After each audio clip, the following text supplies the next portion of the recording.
Ați văzut ce s-a întâmplat? Nu am văzut, am venit și eu. Înțeleg că s-a aruncat un apă, băiatul. E în ambulanță undeva? În ambulanță.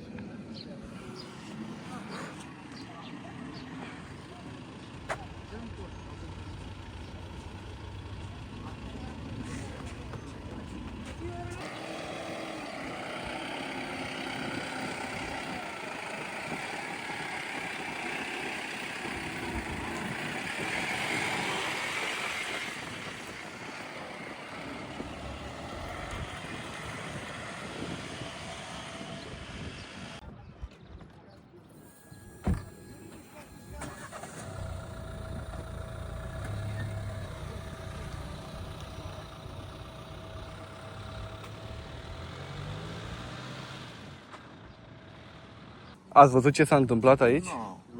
Nu știu zvonul, nu știu, era o fată aici, eu am crezut că i-a venit rău, ceva de genul. Am fost până la plaza nautică, la ăștia, la canotaj, să iau un coleg de acolo. Când m-am întors înapoi, pe partea asta altă la parc, era cineva în apă. Colegul zice că uite, bă, la face baie pe timpul ăsta. Zic, da, mă, dar zic, face baie îmbrăcat, zic, ce lăcu, zic. Acum, zic, să ai trag cu totul, să spere.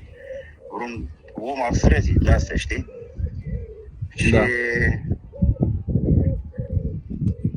când am văzut că s-a aruncat în apă și a început să puctească pe apă, fără să dea de picioare, fără să dea de mâini, 2, 3, 5 metri, 10 metri, 20 de metri, cred că mai bine de, s-a dus vreo 50 de metri, vreo 50 de metri, am plecat pe partea cealaltă să vedem ce se întâmplă acolo. Și când ne-am dus, era o ștaică, o tipă de 22-23 de ani, vrea să o omoare. A, v-a zis clar că vrea să facă treaba asta? Da, păi a zis și a declarat și în fața poliției că vrea să o omoare. Da. Că părinții nu o lasă să... Are un iubit, are un prieten și nu o lasă să fie cu... Acolo îmbrăcată fără încălțăminte, nu mai avea nimic. Unde e încălțămintea aia? A lăsat-o pe mama acolo, ci că nu le-a aruncat pe apă.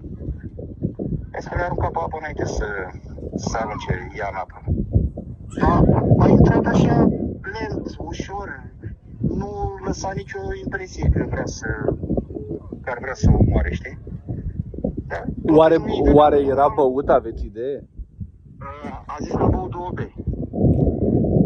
Pe care beri, nu știu, a declarat și la poliție tot la că vezi că a băut 2 beri. O fi băut 2 beri la 0,33, la 0,5, la 1 litru, nu știe nimeni. A zis că 2 beri a băut.